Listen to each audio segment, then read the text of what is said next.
Test, test. There, can you hear me now? Can you hear me now? Hello, hello, hello. Oh, wow. I tell you.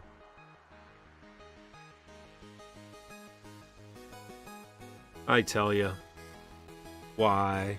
Why? Why? OBS, why'd you change my mic setup in between weeks? Mino's on his way. Mino's on his way. Is that working? Yeah, it's working. Oh, I love it. I love it. Well, hey, Joe. Hey, Tree Void. Soraya the Rangers here. Doc Mung is here. Shugo's here. Yin's here. Ponze. Martyr's over in YouTube. I don't know why I'm not getting YouTube.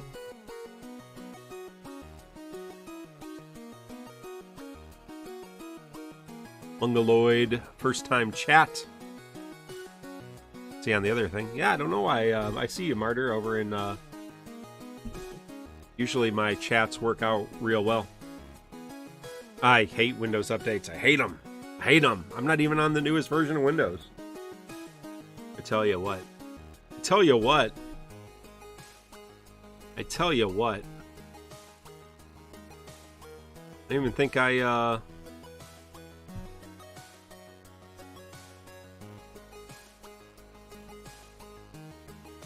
Yeah, we're live on YouTube, right? Yeah. Are we not on YouTube? Yeah, we're live on YouTube. Huh. Weird. Well, I'll keep my eye on the YouTube window. I have YouTube open in another browser, so. Interesting. Interesting. RVK. Hope. Hope. Hope. Who wins? Hope or Benello?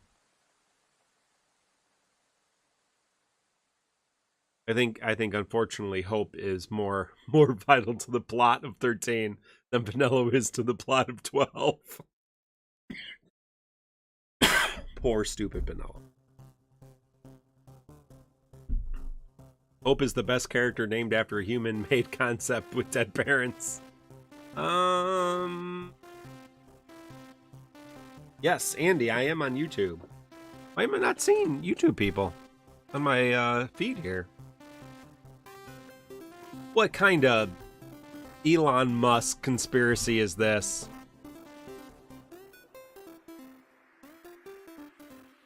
I don't get my YouTube chatters chatting. I know it's always it's maybe let me refresh the chat, see if I disorienting for the YouTube people, as there's usually more people chatting on Twitch than YouTube.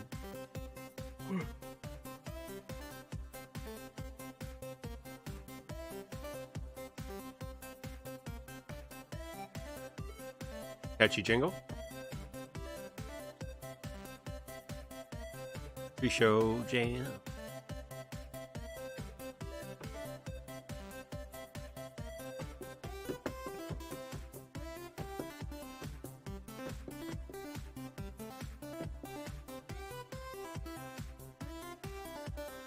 How's everybody doing?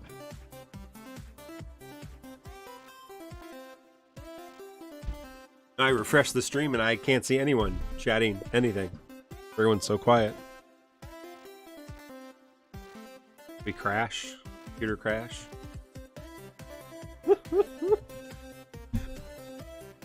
No one's here. Everyone left. Getting paranoid. Oh, Yin's alive. Whew. Yin, how you doing, man? You're alive, unfortunately? Don't say that. Being alive is great. Besides all the pain and suffering, it's real good.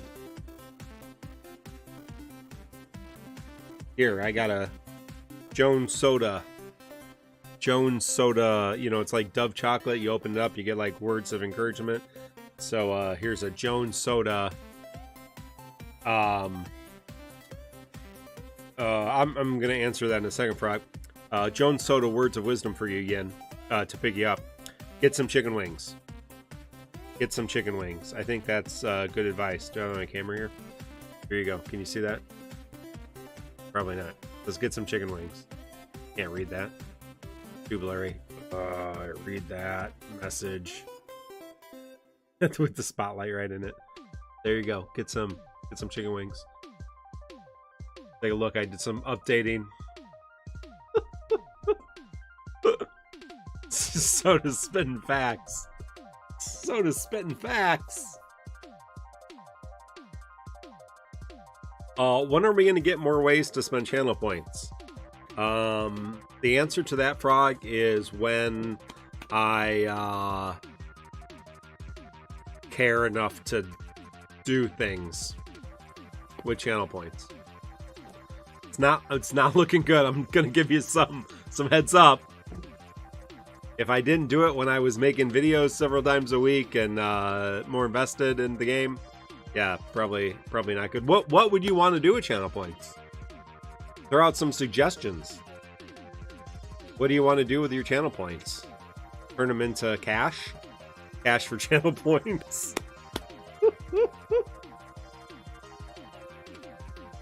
Can we exchange it for an NF ticket?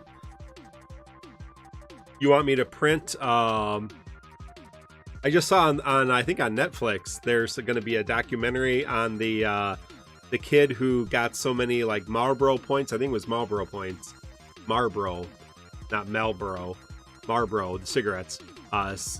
Back in the day, people smoked tobacco. It was real bad for you. And you could peel off the little things on the tobacco and send them in for like, you know, shirts and stuff. And as a joke, they put like a jet. I think it was Marlboro cigarettes. And a kid actually got that many tickets and they didn't give him a jet. So there's going to be a whole documentary on Netflix. You can watch it. That was history. That was history for you. So, yeah. So what amount of channel points you could turn in and I would send you a special TCC NFT. A bunch of Zidane JPEGs, call them NFTs. Oh, I could send you feet pics. How many channel points? I'm open for suggestions. Do we still have a channel in the podcast suggestions? The last person to write that was Final ASIM in July. So if you wanted to write some suggestions for channel points, you can go to our Discord and podcast suggestions. Make some suggestions. What would you like to spend your channel points on? Virtual, made up, you know. You tell me. You tell me what you want. I'm going to open this. Ooh.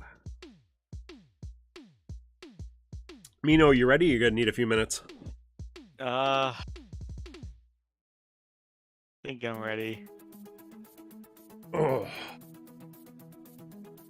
Supporter question for point rewards. Like you would get to choose the supporter question of the week. That sounds like doing Cedar's job. He's probably a big favor of that. Hey, for 10,000 channel points, you can do the backgrounds for the week. For 20,000 channel points, you can do my laundry. I'll mail it to your house. People used to send out their laundry. People like diaper services. Like people just come to your house and pick up your dirty cloth diapers and bring you new ones like every week. And that was like a thing people did and it didn't cost much. Old timers, so lucky. Make the post-show suggestions this week. Oh. Yeah, oh yeah. I'm always open. I'm open to fan suggestions. I don't got a lot of energy or ideas when it comes to podcast or Discord or the brand. It's not great. It's not great. I'm just going to tell you.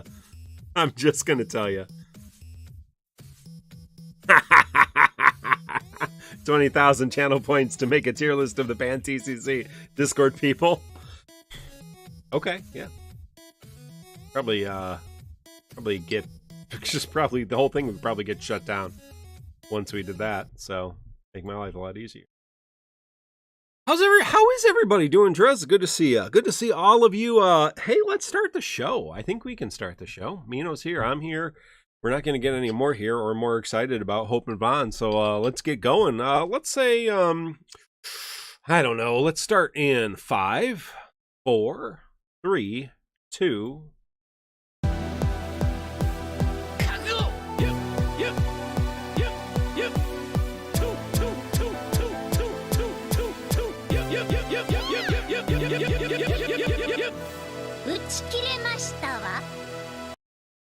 Welcome everyone to episode 212 of the Crystal Chronicles, your Dissidia Final Fantasy Opera Omnia podcast, recorded on this November 10th, 2022. I'm your host, Mark, and I'm here with my good friend and yours. It's Mino Spellgood. Mino, are you feeling any better? How's life going this week? 1 week at a time, Mark. I'm here. Let's do this show. How are you? I'm good. I am also here, and let's do this show. Get on with our lives. No, there's some good things to talk about tonight, and I think we'll have fun however long we are here. And so we don't want to get to a schedule where it's this week or this week, and then we miss a week and we haven't done a podcast for a month. So if we're up to it on Thursday, we'll stream. If we want to skip a week, we'll skip a week. We'll just play it by ear until we both hate ourselves so much that we stop doing it all together like every other content creator in the world. That's what I was going to put. Let me make a little note of that here. In there. Yeah, so news of the day. There's not a lot of news besides in-game text is wrong. Hey, guess what? That's kind of a common thing here. If you thought you could get away with using melee using physical attacks but not melee attacks, like ranged attacks, for example, Eldnarsh would be a great character to use on this current fight because he's ranged and you're like, oh, I can use him and he's not melee and I won't get countered and killed. You would be wrong because the description really should have said physical. So you probably figured that out because you read the great infographic by Excalibur, which we'll talk about in a little bit later in the show, but that's the only current bug. We also have a new costume, I believe, for Vaan. I believe Vaan got his second costume because he needed multiple costumes. And this is his fancy steampunk costume. I'm not really sure where this costume comes from. Mino, do you have any insight? Is this he got a nicer he did get a nicer shirt. I actually like this costume. I hate his original costume, his actual game costume. I hate it. I hate the aesthetic. I hate everything about it. I like his Sky Pirate costume, which I do have. It's a little bit better. That's from Revenant Wings, I believe, the tactics kind of game. And then he got this one. I actually kind of like this one. This kind of like fancy steampunk swashbuckler kind of looking thing. I think it's a good look. I'm not going to buy it because there's shit going on in the game, and I don't think that's worth supporting. But Mino, anything about this? I don't even know where this costume's from. Is it from like concept art or something? Anybody in chat know? Mino, have any idea? It was an original design for NT. So got it. Thank you. That's it on where it came from. I bought this costume. It's a good looking costume. But like Mark, I kind of regret it already. I'm not renewing my Mog Pass till I see what's coming next month, because at this rate, if we're not getting any GL exclusives, we'll get into this later, but I just don't feel a need to support this game anymore at this point. Yeah. I think that's fair. Last month, and also to be fair, last month I spent, I renewed my premium. I get the premium Google Pass. I may not renew it, like Mino said. I got 15 days left on mine, so I may let that lapse until we get the next announcement. But yeah, I bought Tifa's costume. I bought Renoa's costume. I bought the special weapon skin for that costume. And I bought Era's costume. And the pet, that's a lot of money I dropped in the game. And we got, obviously characters I liked, good looking skins. I appreciate that. And some unique events. And I think that's worth supporting. But when we have a whole month full of not really anything to write home about, like you said, I think it's wait and see. And support what we think. I think that's fair. I think that's fair, right? I think that's a fair call. Other than that, not really much going on in the realm of news. So let's get to the actual events, of which there are 2 to talk about today. Vaan's intersecting will. I guess we can talk about the story. I didn't write that in, but we'll talk about it because it's awful. But it did come with Vaan. Vaan got his FR. If you're not familiar with Vaan, whom I hate both of the characters we're talking about tonight with a fiery passion. They both annoy me, and I think they're stupid, and I don't think they have character arcs, and I don't understand how you can have a 50-hour game, Final Fantasy XII's 50 hour just to beat it, and not have developed character arcs for your protagonist. Anyway, that's just my opinion. But Vaan in this game's always been great. He is a magic attacker, big damage. You press buttons. He's always had that nuke button. The more iterations of Vaan we've gotten, the easier it's been to press that nuke button to do that big damage. He does have some utility. He does have that blind, some defense down. Super stupid brave gains. He does got a BT, so he can buff himself even more. And he does get a FR. His FR partner is Machina. We'll get to Mino's understanding of why they are paired together. It does actually a lot of things. It's good to talk about some of the actual abilities of the FRs. He gains the Mist ability. That's the thing that gives him the free skills, the free abilities to just spam skill 2, basically. So he gets 4 turns of that, but his allies get 2 free ability uses. So they basically get 2 turns of the Mist buff, or their next 2 skill 1 or 2 or AAs for free. That's really cool. So when he hits the FR button, he does a big attack. And then his damage boosts up when acting unit stays above 20% M Brave. Now that's his burst effect, M Brave floor 20%. And if active member uses a free ability, it goes up to 40%. The first one was 20%, so 60% total. That is a plus 60 for Vaan. So Vaan can drive his gauge really well. But if other people have to take a turn, they get those free skills from his FR, and they can use one of those free skills and bump up it. So, he's a competitive damage dealer. He doesn't worry really about elemental lockouts because he's generating so much brave. He's a solid character, pretty easy to use FR gauge. Is he doing as much damage as Tifa and Renoa? Probably not, but he's doing competitive damage with most of the other damage dealers, kind of the second string damage dealers, Tidus, Terra, Vaan's kind of probably in that mix, Machina. Solid unit magic damage if you want to look that. Has a little bit of utility and can mix it up depending on what you need, but he is pretty much build him up, press his LD and skill 2, and then press his FR and skill 2. So not real complex character. Mino, why is Machina his FR partner, and what are your thoughts on Vaan? They paired Vaan and Machina because they're both cucks, right? Yeah. Yep, 100%. Vaan had Ash stolen by Balthier, and Machina had Rem stolen by Ace. Yeah. Until I don't know if you played Type 0 spoilers, but he changes the timeline until that doesn't happen. So and then Vaan just settles for Penelo because Penelo is nobody's first choice. Yeah. No, that's canon. Yep, thank you, son. Sign. Yeah.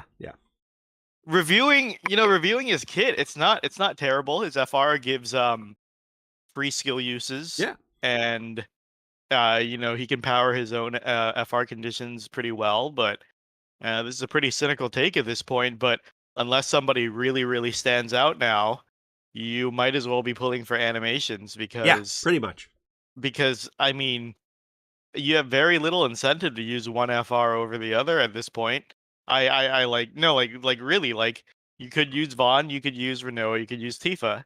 Yeah. Uh, I don't know. It doesn't really matter at this point. Terra, or Tidus, or Machina, or any other damage dealer in the game. Any other competitive damage dealer. Yeah, Kane. I mean, he's more utility damage dealer, but of the main kind of damage dealers we've had, he's just kind of another one.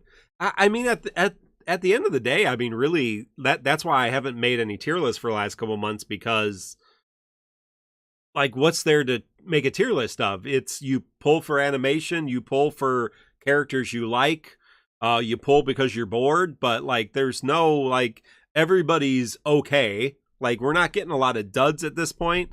Like early on, like first month, the first month there was a couple FR duds. We've only been in FR era a few months. This is month 5, I guess, technically, July, August. So this is month 5 of FR era.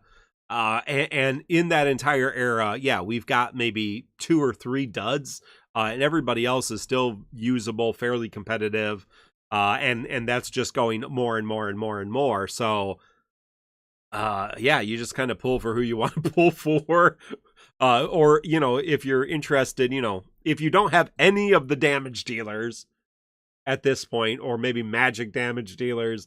Like, I mean, there's not really a niche that he fills besides you really like Final Fantasy 12. Then he's a good pickup, but he's not interesting at all. That's the point. And you said it best. There's no duds at this point. I'm still pulling for everyone and using everyone, and they're all just very, very viable.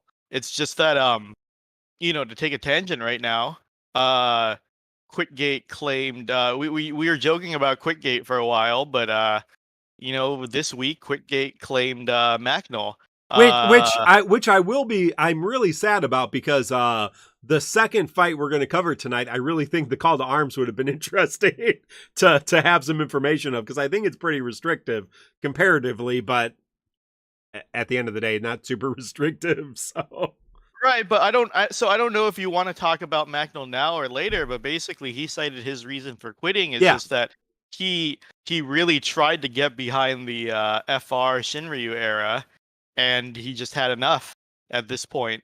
And I don't blame him, because these fights just fucking suck ass now. And as I said last week, this is when Nidre quit in JP and started taking the game less seriously too. And it's just that the reason I said I'm pulling my monetary support from this game is that at this point, the writing is on the wall because of JP Foresight. So any month we don't get a GL shakeup at this point is almost insulting, because I'll link the all the financial sales in JP are a public record, and from what it shows, this is when it starts trending downhill real fast. Until they do the 4 events with 4 BTs, that spiked up a bit, and if you're following it now, it's still free falling even faster. It's not working, whatever they're doing, and the only reason I will stick to this is because during garbage time, during Lufania Plus garbage time, what the devs were proving that they can actually do good fights.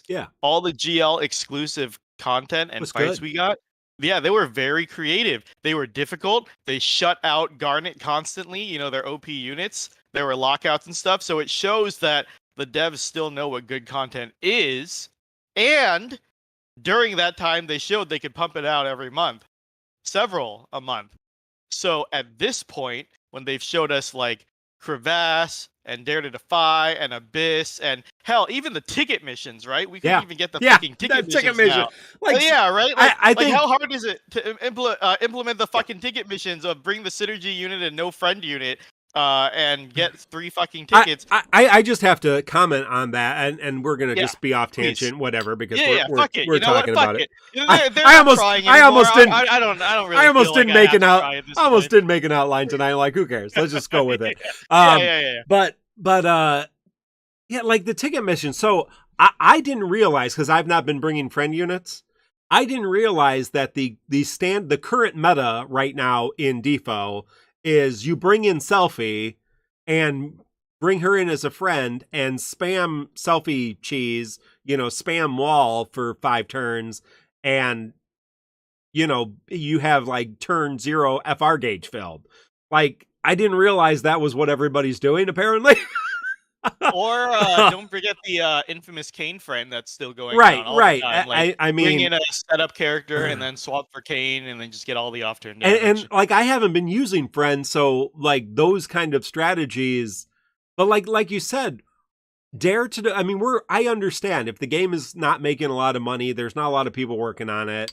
That brand new awesome content every single month might be a lot to ask for, but Dare to Defy, the ticket missions, those are like they're less they're less intense workload new exclusive content, right? I mean, Yeah. it's some work. You'd have to do something, but it seems like the amount of work that you would put into it would add so much to the game on our side that we'd Yes. be a lot more excited about it.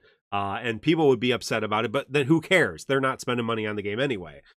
Right, like such an artificial gate would make people like Vaan and Hope shine so much more at this Oh yeah. point, right? Because it's like so many people have been saying from last month that I'm skipping to Jarland, and that's a perfectly legitimate strategy. Yeah, no, Like, why you not? can't even say these people who want to skip for 3 to 4 months until the next power creep. You can't even say that's a bad idea because there's no fucking reason not No. to use Renault and Tifa for the next 4 months. There's zero, absolutely zero fucking incentive, and for a gacha game to not incentivize pulls. Like, well, what are you doing here? Like, I could sit here and tell you could pull for Vaan because he does X, Y, Z. You could pull for Aranea next week because she does X, Y, and Z. But really, it's just like that's like if you have the luxury to spend those resources and you just want to dick around to kill your boredom. Like, there's no actual practical point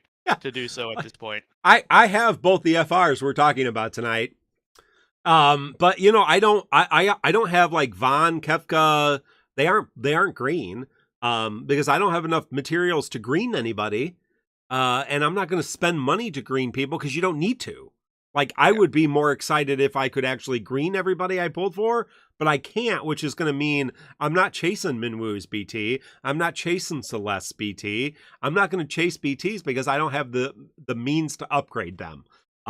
And you're not going to entice me to buy mats because I don't need them. That's the problem. It's like, I don't need to use them, and I'll save them for the characters I do like. Jack Garland, probably the next one that I would green. But yeah, I mean, there's a lot of misfiring if they don't want this game to immediately die. And again, we really like this game. We've been playing it for a better part of 5 years now, over 5 years now. We don't want it to explode or implode, and there seems to be like things that could be done to just real simple things that could be done to make much more and I guess it would be different if there was a power creep in the units matched by a power creep in the bosses, but the units are kind of plateaued for a while, and then you'll get a couple kind of like S tier units every once in a while, and then pretty much just all A tier units. And then, content that's getting easier and easier. So like, it's not a good recipe for making people pull or making you encourage you to pull or anything else. So I agree. I mean, slightly to slightly circle back to the point of why I brought up Macno, though, is Macno was tired of the FR Shinryu era, and I kind of get it, right? There's a common complaint that I tried to push back for so long, but I just can't anymore, which is just the FR mechanic is so generic. at this point. As we said, it doesn't really matter whose FR you fucking pull for at this point, because it's just a fat percentage multiplier. That's all they boil down to. And like it doesn't feel super rewarding to build towards anymore. And it doesn't really feel like you need one or the other, as long as you have somebody that can hit those high percentages. And that's why, like, right, everyone says like Renault or Tifa because they can build their own gauges up to 800 without any help. So like, why do Vaan? Hope can beat that, but you also don't need it. I don't know. Yeah, like right. it's just like, right, like what like all like Mark said, you can only pull and max so many of these, and they all basically do the same thing anyway. So what's the point? And before people bring up like force weaknesses, I don't think anybody really cares about force weaknesses anymore. Let's be honest. Like, we were talking about this during the crevasse too. Like, you're not really super rewarded for canceling a fucking force time. Tifa is a viable strategy in the second fight we're going to talk about tonight. Like, and there's no reason she should be. So force weaknesses don't matter. Like, Oh, go ahead. Yeah, no, I was just going to say, force weaknesses obviously don't matter, because if they really did matter, Tifa would not be a viable strategy on this second fight, and she certainly is. So, I don't know, man. Like, what is there to fucking build towards at this point? I don't fucking. But... Well, and I don't. I've been thinking a lot about this. I don't understand. You know, I've been trying to figure out why, and you kind of hinted at it a little bit. But like, why is this era so much less satisfying than previous eras, even potentially garbage time? Like, why is this era, you know, why is the Force Gauge Shinryu era, you know, less satisfying than Lufania Plus, BT Plus, BTs, EX Plus? 30, like what is it, this new weapon tier and this new difficulty that just kind of fall flat? I think part of it is the FR gauge, and canceling the FR is just doesn't matter compared to Lufania orbs, which really could matter. Bring back orbs. This I think the entire fucking Shinryu mechanic is a miss. And I think they're just locked into this because now they need to give every character an FR weapon, because you know, FR only matters in Shinryu. If they change up the fucking gauge, what the fuck are they going to do with FR weapons at this point? But I think it was a horrible misstep. So people pointed out earlier this week that removing orbs enabled the worst kind of play this game has ever seen, and that's no turning and counter teams. Because like Itaroth is stronger than ever. You could Itaroth these the Vaan fight, no problem. Itaroth is stronger than ever because there's no punishment for taking infinite turns anymore. Right.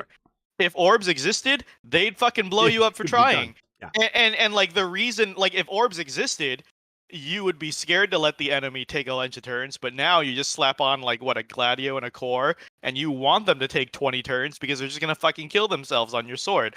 So like, what a fucking step backwards. I don't know. They need to make it more punishing. The Hope fight, it's a step in the right direction.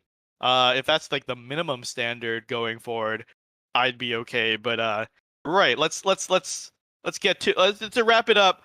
Vaan does shit. He does shit. It doesn't really matter. Yeah. Excalibur makes a good point in chat, and I gotta remind myself that there might be people talking on YouTube because you're not coming through for some reason. So hey, shout out to everybody. Zektor says FR charging is so boring, you're not doing anything meaningful, just waiting for things to go up to 100%. Excalibur I think makes a great point, saying, you know, FR force gauge is one thing, but another huge contributing factor is these fights are just poorly designed, like the fight we had last week, which literally nothing happened. Like those are just, that's just bad design, right? It's not even, you know, the force gauge not meaning anything. It's just there's nothing happening in the fight. That's a huge problem. Huge problem. There was a story to this intersecting will. It's literally been the same story that I think multiple intersecting wills had. Now I know you don't read the stories, Mino. But to give you Yeah, because I think Vaan's intersecting will, Eris intersecting will. There was another one, very, very similar.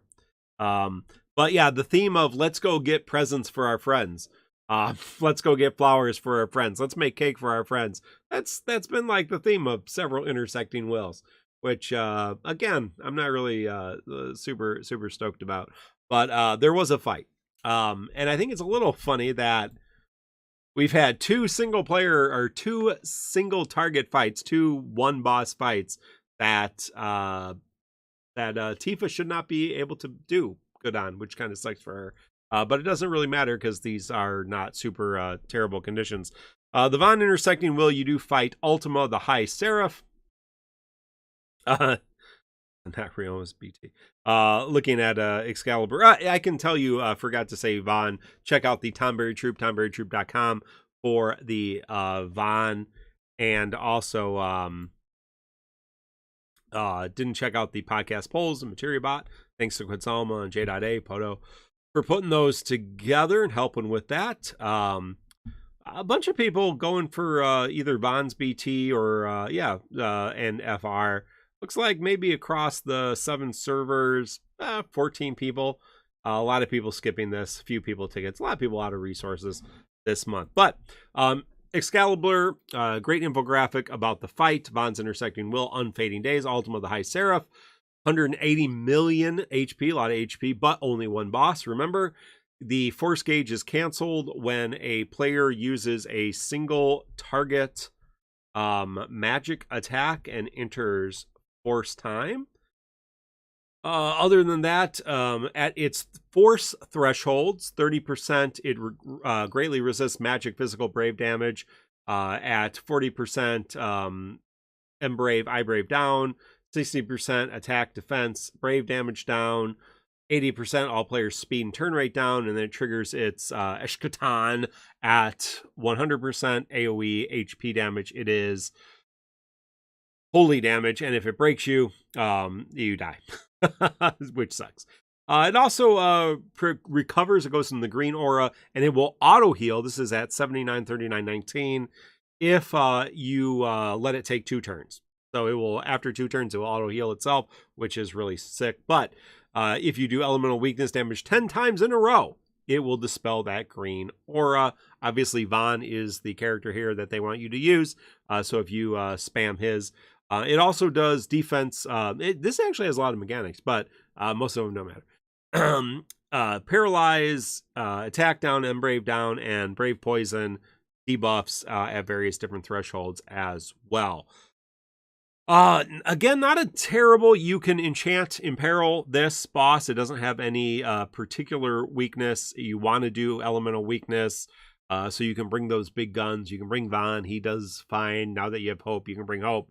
A lot of different options to this fight. You can pretty much murder this fairly easily. You can't summon because it locks out summons.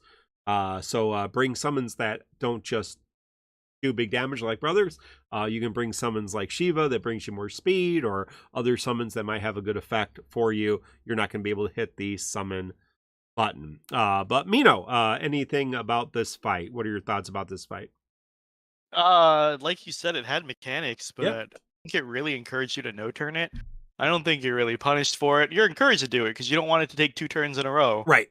100%. So, I'm not sure what the typical strategy was here for. I brought Minwoo for turn deletion, and basically just no-turned it.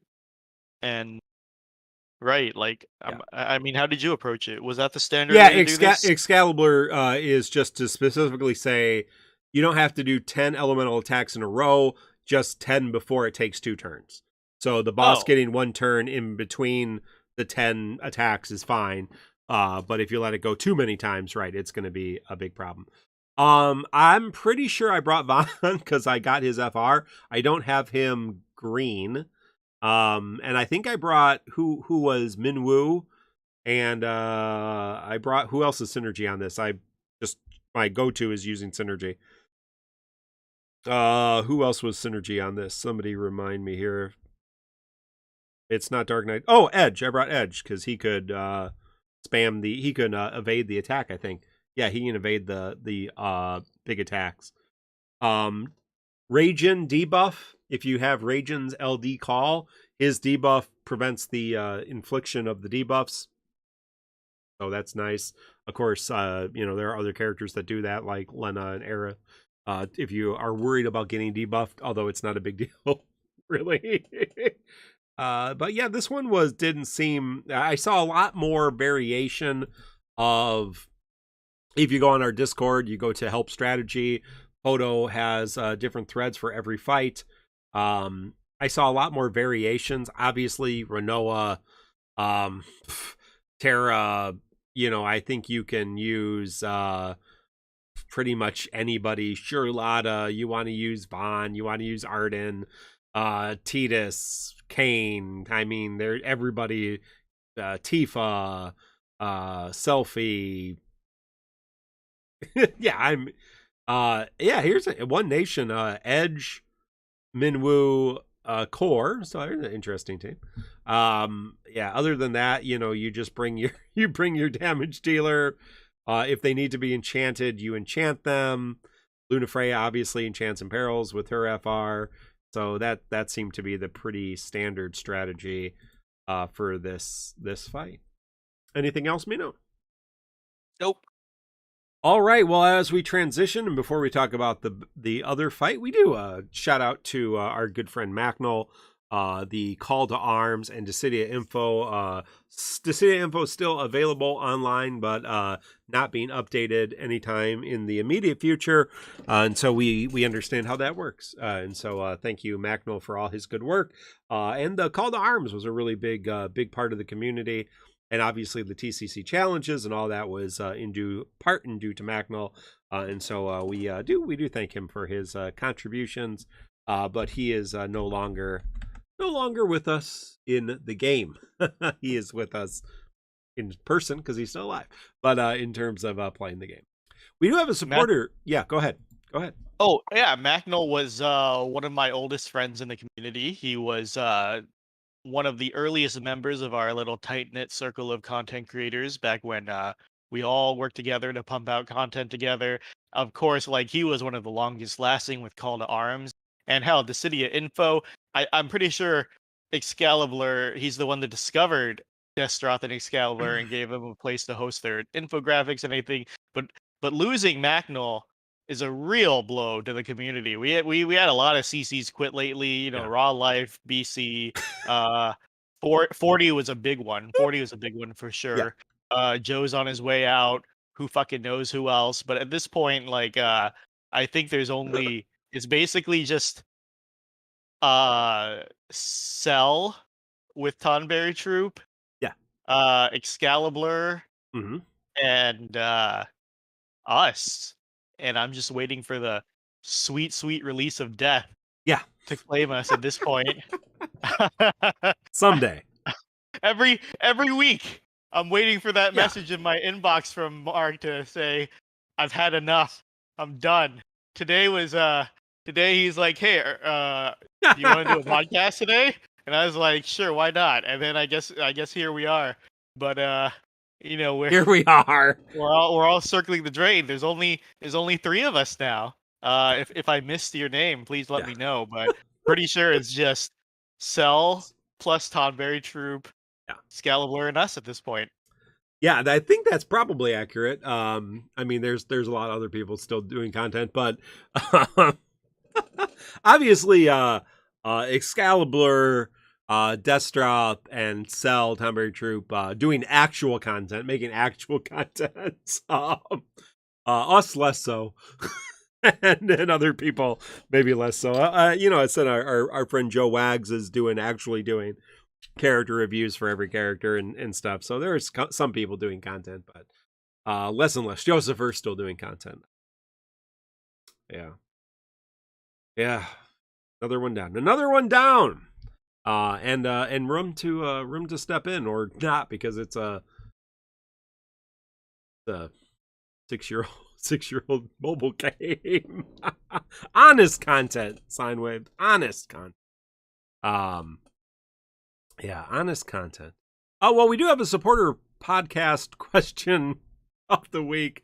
And it has to do with this new quality of life Let me scroll up here, and if you're going to your party and you want to go and look at your favorites, you can see that there's an option for you to now sort various different types of favorites, and you can customize those, edit those in ways that you would like, so that you can sort in your own way, because that was something we were all asking for. And so question 34 in our podcast supporter question corner. And if you want to be part of that, you can become a member on YouTube for $1. You can become a sub on Twitch for whatever that costs. And then you can include your input, and we'll say your name. It'll be great. With the new feature, this feature, you can have 6 groups of your favorites. How are you using this feature? Show me a screenshot if you'd like. Raw Life, the shock jock of Defo, says I'm not using this feature because he quit. So he's not playing the game anymore, right, Mino? Yeah. So Wait, did he actually say that? Yeah, he said I'm not using this feature. Oh, okay. Yeah. I am Groot. Still fucking blogging about a game that he's not playing. Fucking coming on the Defo Discords, tell people he's not playing anymore. I am Groot, or Grut, or Goose, says, I wanted to use it to group units with traits like follow-ups or traps, but since you can only put a unit in one group and some units have you can only put them in one group? Yeah, that's kind of sad. He's just ignoring it. Soraya the Ranger, who's with us here, said, not my idea, but this is an idea, and he shared a tier list based on hair color. So if you want to sort your characters by hair color, you can do that. It gets weird after a while. I think this is Sinewave, says their number of war crimes. Oh, that's good. This is Multiracial Lion, says gauge charges in one group. That's a good one, actually. FR units whose FR I will actually press in another group. Good. BT units in another group. Counter off turn in another. Jegrin in one by himself, so he never shows up in searches. Yeah. I like it. Crush says this. He actually shared a screenshot, so thank you for those who shared a screenshot. Meow, Final Fantasy 14, Bad Girls, Sass, Fabulous, and Don't Ask. And so I assume that Y'shtola is in all those groups. She can only be in one, so I don't know which one she's in there. What's in Don't Ask? Yep, we don't know. Don't ask, don't tell. Don't ask, don't tell. Yeah. Yeah. Yeah, no, that's Final Fantasy 14, right? Don't ask, don't tell.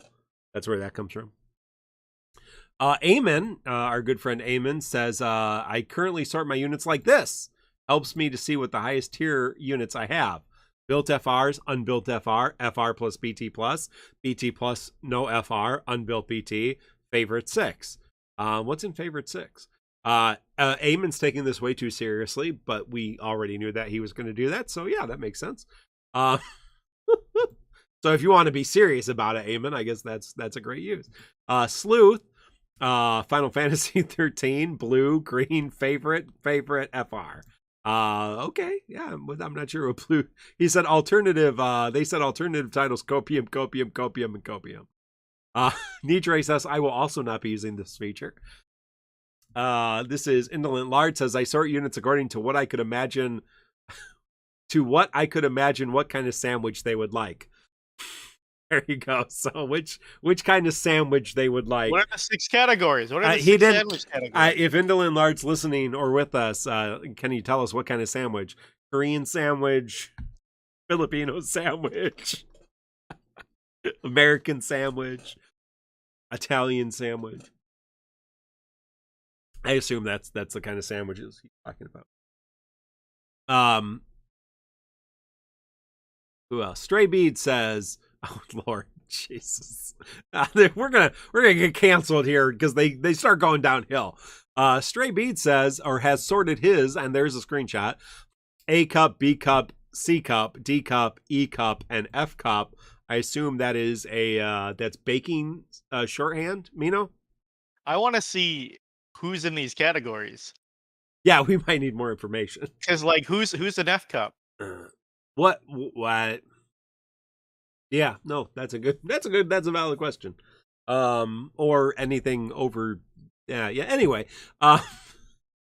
Frog says, here we go. very good tiers based on how usable characters are. So he's got top tier, high tier, mid tier, low tier, usable, and honest. So I think Vaan is in the honest tier. I think Hope might be in the honest tier. Yuna in the tuna sandwich tier. And this is Mouse. Yeah, this is Mouse. Leaf Blade Mouse. You'll have to explain this to me, Mino, because I don't understand Mouse's tier list or Mouse's favorites. 40,000 K dollars, and this is in US dollars. 40,000 to 90,000, 90,000 to 150,000, 150 to 220, 220 plus, and terrorist. With a dollar sign with the S. I don't. That's like a rapper name. I'm not sure. I don't. This eludes me as well. I'm not sure. Can anybody in chat enlighten us boomers? Yeah, I'm being 100% honest. I have literally no idea what Mouse is talking about. So if it must be a Canadian thing, I guess. Yeah. Terrorist is one of those banned. There are banned words. For example, fuck and kill, which are two of my tier lists. Two of my things. They're also done. So, yeah. So there you go.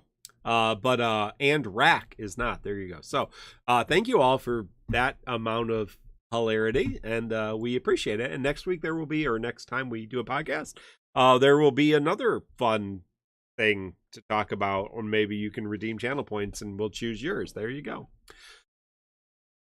Well, let's move to Act 3, Chapter 10. We're finishing up Act 3, Chapter 10, Epic Conclusion, Part 2. And with Act 3, Chapter 10, Part 2, we got Kefka's amazing rework. Kefka got more skill uses, more damage, and he is not great. I used him. Now, to be fair, my Kefka's not green or blue, and I forgot to equip his ultimate weapon. But with the help of Hope, not Hope, with the help of somebody, Hope, who else did I use on this? Oh, Vaan. Yeah, with the help of Vaan's FR. There we go. Because I had to use 4 FRs because Kefka doesn't do any damage. With the help of Vaan's FR, I had enough trines to keep the boss shut down for the entire fight. But it was a long, painful 75 turns because Kefka does absolutely no damage, absolutely no support, and probably Arciela does everything he does better. But Mino, any thoughts? I know Kefka is a favorite character of yours, or at least from your favorite game. So any thoughts on Kefka? Huh. I don't think so.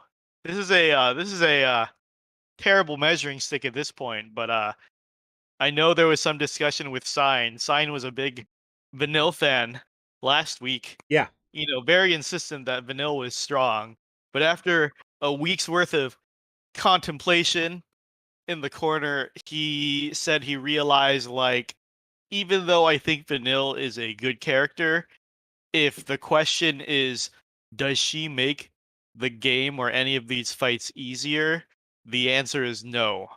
And I guess by that definition, these are not good characters. I know there's going to be some pushback, but as we said, at this point, the apathy is set in. If it's not a Renoa or a Hope, I just don't give a fuck. But even in other, like, I'm pretty sure I could have used Kistis, I could have used Arciela, maybe even Agrius. Like, there were other options that probably would have made it easier for me than bringing Kefka, who that's the thing he does. And he's supposed to do damage on top of that. He just doesn't. That being said, I don't have him green, blue, or ultimate weapon, so I don't think I didn't give him a fair shake. He did his job. He locked down the boss. And again, I don't have him fully upgraded, so if I did, he might have done okay passing damage as a third slot character who shut down the boss. But if I would have brought some of these other characters, then they just would have made Vaan do more damage. Mad Clown did a Kefka run. Yeah. Who did he use? I know he did Kefka, Hope, and third. I did literally this team that's on screen: Vaan, Hope, and Kefka. Neither Vaan I or think he Kefka might have are done the green. same Yeah. thing. Hold on. But neither of mine are green, and I may have forgotten to equip ultimate weapons on both Vaan and Kefka. So I kind of hurt myself there. It's called a challenge run, just Here we because I'm go. lazy and stupid. He did Hope, Kefka, and Charlotta, and he came in at 61 turns. So I was gonna say that's 2 synergy characters at 61 turns. That can't be great. But then it looks like you got 16. So I guess you can get a pretty good run. Well, it probably does help again if you have ultimate weapons, green. It looks like he Oh, had did he bring a friend unit? No, he did not. Oh, Did okay. you? No. Yeah. Huh. There's no way that's that big of a gap between Vaan and Charlotta. So, but I mean, okay, I guess Uh, Kefka works. I was gonna shit on Kefka using that, but right, looks like he can pull in he 16 used turns. Charlotta instead of Vaan. Yeah. Yeah, no, Charlotta's awesome in this fight. Yeah. Yeah, Charlotta's real good in this fight. Yeah. But yeah, no. So I wouldn't suggest anybody pull for Kefka, but he does do what he's supposed to do. Oh, that brings us to Hope, man. Hope has always been an interesting character in this game because none of his buttons were ever particularly fun to press. He is a support character. He batteries. He has magic imperil that came with his EX, I believe. Or maybe LD. No, that was his LD. Wow.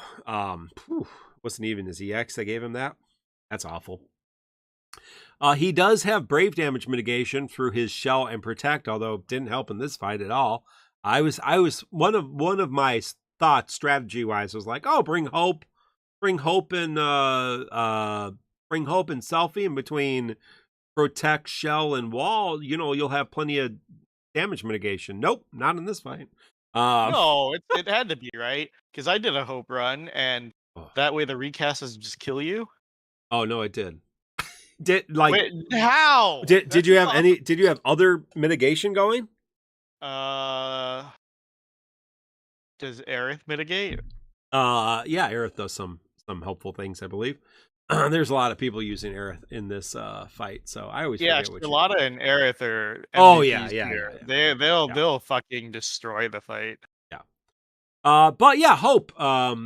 Hope becomes a super fast gauge charger now because he gets a C90 finally, and tons of free turns. He can just spam free turns. And his FR partner's Eldnarsh, so we'll hear about that in a second. But his FR gauge ticks up. It does some stuff. It restores the use of his skill 1 and skill 2. Starts at 120%, does the D shell, gives himself magic resist up, physical resist up, speed up. But it ticks up when an active member acts while the party has 13 buffs, which Hope can do pretty easily just by himself. 30%. Active party member batteries an ally, 20%. So that's a base 50%. You add even more when Hope over 40%. I think basically by pressing the FR gauge, and then it's a free turn, instant turn, I believe, for him. He then can hit skill 1 or skill 2, which is shell or protect, and increase the FR gauge by 125% instantly. And so Hope can pretty much charge by pressing FR and immediately skill 1 twice, skill 2 twice. He can get up to 700% FR gauge, and then you have 6 turns to do a ridiculous amount of damage. Although you haven't done any damage in those turns, but you can pass that over to anybody else you want, and they can do a lot of damage. So if you want to bring your old BT units without an FR, Squall maybe. I was like, oh, when I saw Hope, I'm like, oh, that'd be fun. I could bring Squall, charge up the FR gauge, let Squall go and do his BT, and then I forgot this was a counter melee. Although I probably still probably could have done it because if you do it fast enough, it doesn't matter. But yeah, Hope can charge, man. Again, I have not been playing that game. Apparently, I didn't realize until Hope, because Charlotta can do it. Uh, Selfie can do it. Luna Freya can do it, and now Hope does it. The gauge charging. I really haven't been playing gauge charging default. Apparently, that's what a lot of people are doing. But yeah, he does it real good. So, the question, I guess, is why do that when Renoa can do her own damage, Tifa can run her own damage, Vaan can run his own damage, Tidus can run his own damage, FR gauge damage, Tara can run her own FR gauge damage, Jack Garland's going to run his own FR gauge damage, Reigns is going to run, I think even Seymour, right? I don't really know what terms. But a lot of these guys can just run their own damage. So I guess the biggest like sell for Hope is it's a super generic way to charge up an FR that you can bring with anybody, and if you ever need to do more than 2 FRs, it's a nice third FR to have, I guess, because it's really easy to charge and do big damage. So he's super good. But again, I think the question is, so what? Like, so what? But it's fun to press buttons for a couple turns and get it up to 700% real quick with almost no effort whatsoever. So Mino, why Eldenarsh? I mean, it's in the story, but why Eldenarsh? Oh yeah, what did the story say? Oh yeah, no, the FR animation is Eldenarsh like tricking Hope to be overcome by the god of light, right? And then becomes the god of light and goes crazy, right? That's the in-game story represented in the FR. I really unironically like this pairing. I don't know why this FR animation tickles so much. Something about like I guess from context clues, all the villains are using Hope as some sort of empty vessel. Yeah. And it's just like hilarious that what is he, some sort of like power amp, and then Eldenarsh is like using him to fucking do an attack. I don't know, but it's very funny to me. I pulled purely because Eldenarsh was in this animation. So yeah, no, I mean it makes sense because kind of like Pinocchio, Hope's not a real boy yet, and so right, he's got a lot of emptiness, a lot of vacant potential that you can just fill dark energy into, or light energy. It's Final Fantasy, so light is bad and all. But yeah, what are your thoughts about Hope as a character besides his banging FR animation? I still think he's really strong. I mean, you bring up good points, and a lot of the community is saying to skip till Jarlin for the same reasons. Like, oh yeah, he's the strongest yet, but we don't need him, and I'm not sure how true that'll play out. Probably pretty true. But I don't know. He's just an undeniably strong character because outside of the FR stuff, he has amazing auras. Yeah. He has amazing healing and defense. He's the whole package, right? Like, I mean, you benefit from just having him on the field. I don't feel like he's just there to charge gauge like some people. No, he's a great support. He's a great battery, great healer. D-Shell debuff's pretty good. He does have some defense debuff down. Obviously some damage mitigation. So I mean he continues to be a strong character. He does, his damage isn't great, but it's not awful. It's not the worst. And he's a super crazy gauge charger and has a great FR. So like he doesn't really have any downsides besides if you're running a big powerhouse FR, you may not need him. Yeah, that's a great point. At this point, I don't know. Like I said, I think he's a good asset. I'm gonna pick him up just to see what's gonna happen. But like again, if we don't get any fucking shakeups, at this point I expect something even if it's just one fucking event every month to do something. Fucking bring back Dare Defy. Other than that, I can't in good conscience encourage anyone to pull anymore. Right. Like what the fuck are we doing at this point anymore? Player power has gotten so strong. Is any fight really gonna tell us to like not use a Renoa or a Tifa at this point? It's just gonna escalate from here, right? Because like Yeah. Celeste is gonna be able to solo stuff, and then you've got Reigns. I Reigns. don't know. Everyone's so fucking strong. Who cares? Yeah, it just builds and builds and builds. Yeah, like I said earlier, the character power creep continues to increase. The boss power creep doesn't. So, yeah, it is what it is. So yeah, Hope's great, and you should pull him if you want to, but you don't have to. So that's kind of. Should you pull? As much as we make fun of this, should you pull? Maybe, like pull. I guess. Like I don't know. At this point, you're pulling for animations. Yeah. This is how I play. This is how I play most of my fucking JRPGs. Who did I decide to use in FF7? I don't know. Whoever looked the coolest. Right. 100%. Yeah. Who do I use in any FF or Persona game? Whoever looks the coolest. You know, who really cares? You don't really need. You don't really need to think about it. Well, we do have a story. This entire chapter, and the one thing I want to say about this story. So, this entire chapter has been the Super Friends all coming together, bringing their magical. This is the culmination of the entire arc, right? The entire Act 3. Bringing together their super friend compasses, and the compasses coming together, and they're saving Hope, which is a thing. But then they summon the Warrior of Light, who they all forgot, but now they remember because of the power of friendship.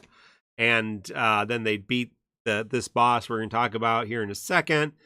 And oh, by the way, Ramza and Agrias lost their compass and are just kicked out of this entire chapter. Wait, what? Yeah, so that is a part of this chapter, which I thought was hilarious. At some point, Ramza, and I think I think it was TV, or maybe it was Multiracial Lion, said there was a cutscene maybe earlier in the chapter, like the first half, or maybe earlier, that showed this. I do not remember seeing this. Ramza lost his compass. Ramza had a compass. Laguna has Ramza's compass. I don't know when that happened, but Ramza and Agrias are not in this. Like, everybody is in this. Everybody comes together in this mansion. Everybody, all the Crystal Chronicles characters, World of Final Fantasy characters, all the Type 0, all the FFs, everybody has a scene. And Laguna's like, oh, by the way, I have Ramza's compass. I don't know where they are. And then later on, somebody's like, oh man, I wish Ramza was here. It sucks he's not.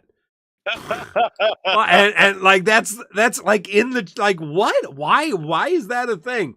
So one of them, I don't remember if it was TV or Multiracial Lion, was like, my copium. I think it was Multiracial Lion said, my copium is that Act 4 is going to be huge for tactics. It's huge story arc for tactics. They're just going to eventually forget that the tactics characters in the game. Yeah, Mongoloid says Ramza and Agrias are stuck on an island somewhere and no one has noticed. They're the only characters missing. But they noticed. They didn't mention them, but why was that a whole thing? I don't have any conception. Why they were kicked out. Funny, it's hilarious. Dude. That was the only redeemable part of this whole just like circle jerk of a chapter.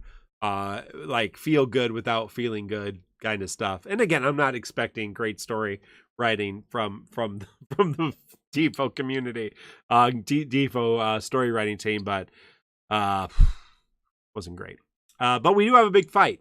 You fight the God of Light, and they are immune to turn, delay, or delete unless you bring Kistis. So that helped there. I didn't do that, but you could. Brave cannot go below 0, immune to break. So this is a good start. Like, everything I'm about to say is a real good start. Immune to launches. When it gets the recast ability, recovers from break, does a big AoE HP damage. If it breaks, or a player is broken, game over. So, yeah. So, Hope and selfie alone will not prevent the breaks. That's why their damage reduction is not just good enough. You have to make sure you're not going to get broken.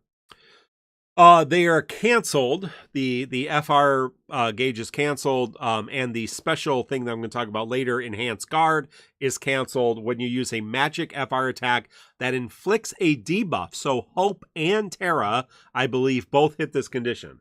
So if you have Terra's FR, Terra's a great for this. Her FR hits the condition as well. The force gauge. So talk about the enemy force gauge. 20% of its health, force gauge. Physical brave damage resists 200%. At 50% of its force gauge, it starts countering physical brave damage with an instant kill attack. Doesn't counter during summon or burst phase. And then 100% it does its big AoE attack, guaranteed hit. It hurts, and then if it breaks you, you die. It gets 4 turns of force time with speed up 100%. Then, at 79% of its health, it triggers power up, boss turn rate up. At 79%, 59%, 39%, and 19%, it inflicts 1 turn of doom. Remember, doom breaks you when you take an action. That can create some delay. It can also create some problems if you get broken guild. Radiant's LD call ability also can negate this. Again, great call to have on your team. That debuff. At 49%, it triggers Power Up Level 2. So Power Up Level 1 is the blue aura. Power Up Level 2 is the yellow aura. It now adds attack 50%. But the big thing is, boss brave damage resist is 99% and HP damage resist 100%. The way to beat that is to cancel the FR with an FR that's doing magic brave damage and inflicts a debuff. Or you can just make it dead. So I think this was a restrictive fight from what I have seen. That being said, there's a lot of options.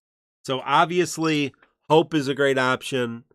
Terra is a great option. Those hit the FR conditions. Arciela, Kefka, a lot of Aerith for support. Damage mitigation, damage negation, or HP silence. That works. Kistis for delete, so you don't have to worry about the boss. That works. Big magic damage from Renoa, of course. Renoa's really good here. Vaan's really good here. Minwoo's not bad here. You can also use Tifa, because why not? You can FR gauge Tifa up, friend somebody, Kane Tifa, and kill it. Like, that's a viable solution. But like, so I mean, there's a number of recent characters from FR era, pretty much a good chunk selection of the FR era, that can beat this fight. That being said, there are some interesting mechanics here, and they may have been able to do a couple other things to make this fight actually a little bit more challenging. But as it is, it might be a little restrictive if you don't have any of the good characters from the last 5 months. Like, if you just started playing today, maybe. But Mina, what are your thoughts about this? It's a step in the right direction. It actually has some mechanics that you have to respect now. Like the recast wiping you on break, that's a good step forward. And then the whole Yep. In theory, the Doom debuff can be very threatening if it was guaranteed, because then you have to be careful, because, you know, like, let's say you battery before the boss's turn, and then whoops, the buff breaks you, and then he kills you on his turn. Like, this had the makings of a good fight, but Yep. let's see, where does it fall short? One is it does nothing to discourage no turning. Yep. So that's what everybody fucking did. At this point, unless a Shinryu fucking stops that, and I know they're gonna try later, right? Like, at this point, I'm saying more instant death mechanics and more what the community calls harden, where after you take so many turns, Yeah. the boss just starts taking 0 damage. I know in current JP they set this thing called HP gates, where basically once you hit like 80%, 75%, the boss stops taking damage unless you fulfill a condition. which is very True. similar to orbs. They should just bring fucking orbs back. Yeah, But just basically, bring like, orbs back. let's say you get a boss, you take it down to 80%. Once it hits 80%, it'll be like won't take any more damage until you delay it by 2 turns, and then you'll hit that, and then you'll keep going. So you can still no turn. Takes a little more finesse, a little more team building, but they really need to just fucking stop no turning, period, in its tracks, or this is just like not a game anymore. But other than that, this is a step in the right direction. I feel like if this was the minimum difficulty of Shinryu going forward, give everything a couple of fucking instant kill conditions. As I was saying, I missed the first month of Shinryu, where it's just like, hey, if you fall below 30% of your health, you just die. That's it. Goodbye. Or when the debuffs are guaranteed, when the petrifiers were guaranteed, or when you just had HP poison damage up the ass. Like, they can add more threats. I don't know why they won't. So fuck them at this point. But another thing to note of this fight is that this is the first time they've jacked up the HP in response to how high our force bonuses are getting. And so 100%, this is the first time I really felt, before players used to complain and say, "Oh, force Shinryu so boring because your turns outside of force time don't matter. You're doing like no damage until force time kicks in." I never really agreed with that. I feel like, sure, if you did the charge gauge, you could probably do 80 to 100% of their boss's health in one force time. But if you weren't doing that, you could still do a significant amount of damage outside of force time. This is when I finally felt like my turns outside of force time did not matter. Right. At all. Like I think the HP is getting to the point where right. No, you're 100%. If your damage isn't getting multiplied by 8 to 10 times, you're not making any significant progress. Yeah. Right. Even I mean, if you're doing like if Kefka's doing 100,000 damage, I mean, it's just, that means nothing, right? Like, it's, even doing 1,000,000 damage isn't a lot. Point. I think it had 160 million HP. So 170 mil is 1%. 1.7 mil is 1%. So all these millions of damage, you're not even seeing the bar move at this point. Yeah, you only have 80 turns, even with 3 turns. So you got to do more than 1,000,000 a turn, and that is with the force gauge mechanic. So yeah, well, but like go ahead. No, I was gonna say, like you said, I think it's a step in the right direction. I think it would have been better if it started with countering physical brave damage with an instant kill and just locked out physical attackers. That would have helped one thing, and then like not being able to say, hey, if you take 5 consecutive turns, it gets a turn. I mean, like, or something. I mean, that they've done that before. And they've done all of this before. You could take so many of these mechanics from a year or two ago. For example, if you do anything that's not a non-elemental magic attack, die. They did that for Jax Lufania, if you remember. If you didn't hit the exact right element, which was like what, wind and dark or some shit, you're dead. That's it. You're gone. Or make the Doom buff guaranteed. That would have made it far more threatening. Or, well, and you're just outpacing it, and this will get changed pretty quickly. I think going forward, we're going to have more fights where the boss force gauge goes up quicker. Because right now, I mean, we're outpacing the boss's force gauge so quickly. Yeah. Even with this team, which Kefka has no enhancement, no force enhancement.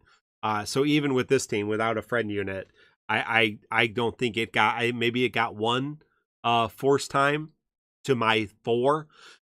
Like, that's not good pacing.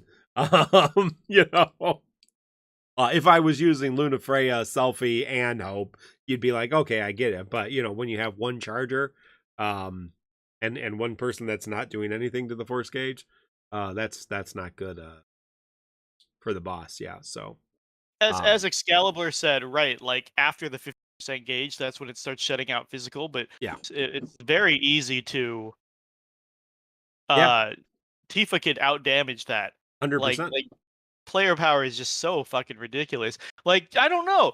Shinryu is supposed to be the highest difficulty of the game. Why are they afraid to make it harder? Like, make the buffs fucking guaranteed, and make the debuffs guaranteed. Make it harden. make it do more damage. Like it does nothing outside of the recast if it breaks. Like I don't know. It's just these fight really need more teeth.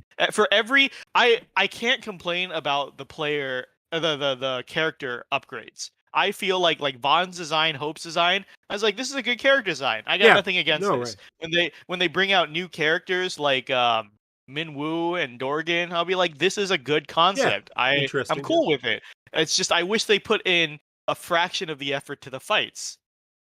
That's it. Like if they put a fraction of the effort to the fights to make the fights as engaging as the characters, otherwise, right now it's like we're beating up dummies in practice mode. It's just not satisfying. Yeah. Yeah. All right. Well, if you are struggling, Excalibur has a beautiful infographic for that. You can check that out. You can come on our Discord. We do have help for that as well. Yeah, I forgot to do the podcast polls for Hope. I'm gonna guess a lot of people pulled for Hope, although maybe not. Looks like only 12 people pitting the FR. Yeah, handful of people using tickets, most people skipping. Polls are plummeting. No matter how hyped the character is at this point, the message is wait for Jarlin, skip till Jarlin. That's literally what everyone is fucking saying right now. So balls in your court, Squex. Throw a shit ton of GL exclusive lockout content, or people are just really not gonna fucking pull or pay for a few months. Yeah. I used tickets on both these banners and got both the FRs, but and fully upgraded them. But there you go. Well, do you have any topics you want to continue on before we go to the podcast questions, Mino? Nah, we ranted a good amount. There's nothing to add at this point. We're harping on the same stuff. Yeah. I agree. We've amazingly enough been going over an hour, so that's pretty impressive in my book. I mean, yeah. All right, okay. Let's hit the question. The fact that it's been 70 minutes of the actual show, yeah, it's pretty impressive. Considering we just had two very not interesting, one somewhat interesting fight. So Joe Wags, again, check out Joe Wags on YouTube, doing content for Dokkan Battle and DissidiaFFOO daily. Great stuff. If you had to choose a game besides DissidiaFFOO to make content on, what game would you pick? Well, at the moment, the only games that I am playing are DissidiaFFOO, Dokkan Battle, and Pokemon Go. Pokemon Go and Dokkan Battle are older than DissidiaFFOO. And certainly don't need my input in the content creator pool. And I am not playing any other. My youngest son wants me to download Grand Theft Auto 5 for him. So I guess we're going to play Grand Theft Auto 5, which is the one I've never played. I guess I haven't played GTA Live either, but you know, 8-year-olds should play Grand Theft Auto. I'm pretty sure that's good parenting. Yeah, I don't think I don't have a call to or a desire to make content for any other game. Yeah, I mean, if it's one singular game, that's a big ask. I don't think there's one game I'm gonna play for a long time. Yeah, just to be honest, like to be transparent for a minute, right? I mean, we already generally are transparent. We're not lying to you about anything, but when I was making a lot of content for DissidiaFFOO, obviously there were some times that the game was a little bit more interesting, but a lot of it had to do with the fact that, when I started the podcast back up with Pierre, there were things going on in my life where I just needed an outlet, and that proved to be a nice outlet. As my daughter was very sick that year that we started this, and it just, with my wife and daughter being gone for 6 months and several hours away, it just provided a nice outlet for me. But then really when I started making more content, like I was making a lot of content on YouTube, whether it was tier list, poll videos, should you polls, other content, run videos, even whatever. That was during COVID, when even though I was working a lot, I was at home a lot, in my office a lot, and I could do it in between doing other things. We weren't going places with the family. The kids weren't, even going to school. We weren't having, church in person. We didn't have baseball or band or like all the other things the kids are doing. We weren't visiting with family and friends and hanging out with people. So like it literally was just something to do. And I was already doing it, had a platform, so I had time to do it. Right now, I just don't have, the game's not engaging enough, and I literally don't have the time to invest in it. And so that's, at the end of the day, that's why. It's not like, oh man, I'm going to start making content for this, that, or the other thing. If something tickles my fancy, I might make content for it. But like, if this wraps up and we're done, we're done. Like, this isn't like, I won't speak for Mino, but I'm pretty sure I have some understanding in Mino's situation. We don't need the money. We're not making any money now because we haven't done anything. But anyways, when we were making money, it was nice, but we don't need the money. We don't survive on this. It at some point when we were making more money, it paid for what we spent on the game, which was nice. And there were more things to talk about and just hanging out with people and having fun. But with the world back opening and busy things happening in life and work and family and everything else, it's just gotten a lot less of my time. And I don't particularly miss making it, and don't feel like I need to make it. And I enjoy hanging out with Mino and talking to all of you and hanging out with all of you. And we'll continue to do that as long as we enjoy doing that. But if it ever comes like, oh, I hate it and I don't want to do it, and I still like the game. Like I really like the game, but I'm not going to devote 10 hours of my life a week to the game because it doesn't deserve that. Yeah, I want Right to now. second that. Like, there's still some fan servicey stuff that makes me smile throughout the week. Like I said, when I saw Eldnarsh and Hope's FR animation, that enough was worth me opening the game that day. And little things like that, seeing a Bunavel's fight, or I think that's Yeah, how I you have pronounce it. no idea. No idea how you pronounce that. But like there's these little fan service moments Yeah. that I will, if we stop doing the podcast tomorrow, I would still be playing the game casually on the side. But like I really dedicate like 30 minutes to an hour a week on this game now. Yeah, like it's literally, I'm gonna be honest, sometimes I don't log in every day because Same. Yeah. I don't grind co-op. Like I might do a co-op 5 times maybe to get some of the tickets and stuff. Like at this point we don't need C90 mats, right? We haven't needed those for a long time, and now we have one character left to C90 and there's no C100. Like, so all you need is new characters, and those are going to be less and less moving forward. So like we have enough mats at this point. And to do content, even like this chapter. I mean, like what? Yeah, an hour? Was it an hour even? I mean, to get through this chapter, and I did the fight a couple times. But yeah, I would say maybe an hour. And that's okay. Like I'm not. Yeah, that's okay. Like I'm perfectly good with this. I don't need the game to take hundreds of hours of my time or my life.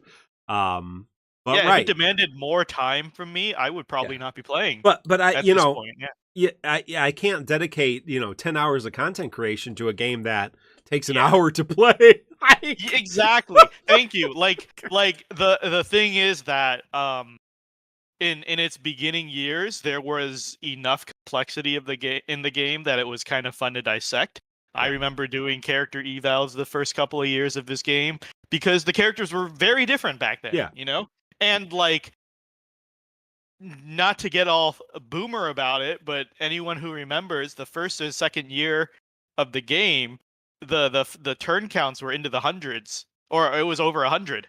Like they expected you to take a lot of turns, and now the game expects you to not give the enemy any turns. It was such a tug of war in the beginning with brave attacks and stuff. Like the brave system was super interesting because it's like, oh, this enemy is targeting this character, And if I get broken, it's actually a huge deal. Yeah. Getting my turn delayed and giving the enemy a shit ton of brave that I can't instantly shave, that's scary. It'll kill me. So like I actually have to do brave attacks to make sure I don't get broken, and then whoever's not being targeted can do the attack. It's like it was a push and pull. That's how turn-based games should be. You should literally take fucking turns. Now, the game has devolved into such a binary fucking playstyle of take as many turns as possible and don't give the enemy any turns. That's like the most optimal way to play. It's so stupid that that's an option because, as I said, there's no other fucking turn-based RPG out there with this kind of playstyle. Like Defo No, yeah, has, the enemy gets a turn. yeah, the Defo has been bloated to a point where it's not even a fucking game anymore. Like the numbers don't matter. You're expected to cap constantly. There's just so many characters that they can't shut down too many, or at least they're afraid to. They probably could actually, but they're afraid to fucking shut down characters. But like it was such a big deal back then. I remember like what you had like Vanille's Lost Chapter where they only took damage from like magic characters and stuff like that. Like they used to, I don't know, it used to actually be a game. So it was really fun when the characters were coming out left and right and they're all doing really unique stuff to really talk about it. But now it's just like, no matter how quote unquote creative they get with the reworks, like for example, people were praising Kefka's rework because it's not just extra dumps, Mark. It's extra dumps if the enemy is debuffed. No, it's extra dumps if the enemies are debuffed. so it's not Trine has 3 dumps now, it's Trine has 3 dumps if the enemy has a debuff on. So, at this point it's just the numbers are going up. Their utility is, getting fucking ridiculous. All the FRs are the same. Everyone does some sort of like healing and battering. Who can't battery at this point? I don't fucking know, but yeah, like that used to be a unique thing. Yeah, not so much anymore. Off turn damage, follow up, traps, all those things used to be unique. Yeah. So I was saying, like, right, there was a lot of meat to sink your teeth into. There really isn't now. So I don't feel encouraged to really talk about any character at length now because they're just numbers at this point. They've lost any sense of identity. I think Locke just got a rework recently. What does he do? Who cares? No one's using him. I didn't see any fucking Locks in any of the last 3 fights since his rework at all, in all the call to arms. Or like who's gonna use Kefka beyond this fight because he's really. I mean, at this point, we have enough. Like, if you don't have an FR, like, very, very rarely are you gonna. There's some exceptions, but besides the few exceptions, most people are not going to be investing in the non new FR characters or non new BT characters for sure. Right, like unless they have a huge idea. Anniversary is around the corner again. Unless they have a huge idea for C100 and a new difficulty, my interest for content creation is definitely waning. There's just not that much to talk about. I still occasionally visit Void Hour and Livestream, and they struggle to have topics to talk about as well. Livestream's gimmick now is just doing the fights badly now. I think we talked about Raw's showmanship of dragging he's a one gamer. fight. Like he's the reason there's so many people complaining on Reddit why these fights take 2 hours, because Raw takes 2 hours with these fucking fights, and people believe that's the norm now. And it's just the game. I really am confident in saying that after Shinryu they've jumped the shark. I don't think they had a solid direction after Lufania Plus. They should have just kept the orbs, but Shinryu was a miss. They need to get rid of it. So it's like all those other short-lived difficulties like Cosmos. Cosmos only lasted 3 or 4 months before they changed it again. Well, and unfortunately, we got 6, 7, 8 more months without any change on the horizon, right? Like, I mean, that's the looking forward dread that we have. It's not like, maybe, hey, now C90's done. Hey, in a month or two, we're going to get C100 or C99, right? But no, we got like 8 more months of this, which doesn't bode well when you have, status quo for a good chunk of a year or more. That usually doesn't bode well for the game. Especially as, you know, the world's been back open up and things are going, and, you know, that's just life. Yeah. It's like I said, just give us a Dare to Defy and some ticket missions, and I'll actually have something to talk about the character. I'll actually have a reason to talk about Vaan, because there's a chance you can't use Noah and Tifa this month at some point in time. I actually have a reason to talk about Aranea and stuff like this, but there really is like. Well, and a couple of people, I think, like Yin and Mongoloid are saying, well, like, what can you do? Well, I think we've already said it. Like, Dare to Defy every month. Add a Lufania or back. Like add a 5-turn limit and the boss kills you, or like add some mechanics. Like Final Fantasy games are known for that. Like, hey, now you're in the physical phase and you can only do physical damage. Now you're in the magic phase. You can only do magic. Like, there's all kinds of precedent for what Final Fantasy bosses have done to make games interesting. Like you don't have to recreate the wheel. Just go to the source material and make the fights. Start pulling fights from actual games and using those mechanics. And just fill them in, and you'll figure it. Like, yeah, you don't have to get rid of force gauges. You don't have to get rid of echo. Obviously, at some point you need something new, right? But like, just make the fights more interesting, or have more lockout content, or do something. Like, just do something. This month is, in my opinion, unacceptable.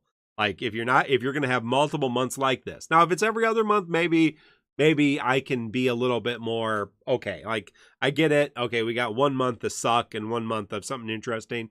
Okay, that's probably going to keep me engaged. But if we start getting 2-3 months, you know, here, especially in this next 6-7 months, without much change, it's going to be a rough winter. Let's just put it that way. Moving on. Thank you for that question, Joe. Sleuth asks, what costume would you like to see added to DissidiaFFOO? Personally, I'd love to see Snow in his Final Fantasy 2 get up. Don't we have that? Final Fantasy 13-2? Isn't that his trench coat? That's not from 2? Is that from 3? No. He has the crazy anime hair. 13-2. Oh, okay. Then I don't know. We need more swimsuits. Saying, is there any Final Fantasy 8 costumes we don't have? Laguna's night costume, I would go for. That'd be good with his FR when he's on the set of the acting. Obviously, Idia from Ultimisha's skin from NT, the Idia skin would be great. Or just Idia as a character would be wonderful. I guess that's my choice. Mino, any thoughts? Astronaut Renoa. Oh man, that is a good one. Indolent Lard, man. Oh, just own me here on the Final Fantasy VIII lore. Yeah, that's an excellent one. Renoa Adele costume where she's strapped into Adele. That would be a great costume too. I wouldn't mind more original costumes like this Vaan one, Yeah. or what was NT costumes. Yeah, there was something else. Oh, right, like the Renoa one. Renoa NT costume. Yeah. No, there's a lot. Yeah. There's a lot of good NT costumes actually. Yeah, any of the Final Fantasy 14 costumes we don't have yet would be great. Or we're never seeing a 14 character tactics. Or tactics I'm telling you guys, ever. in Act 4, all the 14 characters are gonna get lost again. Yeah, I'm surprised. Like... I'm surprised they showed up in this chapter. Cloud in a dress someday. Cloud in a dress. Now I'm thinking about that astronaut costume. That's great. That's cool. Daniel, man, welcome back, Daniel. Glad to see you back. Daniel says, our good friend Daniel, what's the next banner that would be necessary to complete content with? So, what's the next must pull? I was gonna say, Hope. I feel like I think Hope's a great if Daniel's pull, yeah. just coming back to the game, Hope is the character to get. I feel like Hope is really strong. I feel like everyone's skipping. I don't know if anyone's gonna regret it. Well, but if you literally just came back and you have the banners that you have, or you are a new player, so if you've come back and you don't have any force gauge characters, you don't have any force weapon characters, or if you're a new player, what do we got currently? We have the 2 Hope banners, We have all the Minwoo banners, and we have the Vaan banner. So, I mean, if I was a brand new player just starting out the game with a ridiculous amount of resources, right, I would probably immediately pick up Minwoo, Vaan, and Hope. But I would prioritize Hope because Celeste is going to be a great pickup if you don't have any of the other tanks. Dorgan's going to be a nice pickup. Reigns is going to be a good pickup. Seymour's not a bad pickup. Arnea's not a bad pickup for consecutive turn damage dealer. And then, of course, Jack Garland is a real good, solid character coming forward. So I don't think you're going to make a lot of mistakes, actually. Yeah, pretty much. I mean, obviously you missed the big damage dealers, but I think Reigns is significant, right? In terms of damage dealer, and obviously Jack is significant in terms of damage dealers. But compared to like Tifa and Renoa, who we just had back to back. Yeah, I agree as kind of the top pick. Hope is just good on everything. So Blind Eyes here. Time for us to say goodbye. That's it. That's all the questions. Thank you for submitting your questions. You can do that on Discord until we shut that down. You can. It's always a couple days away from shutting the Discord down. But no, we got a lot of young people. We it's kind of like what's that Big Brothers? The Big Brothers not.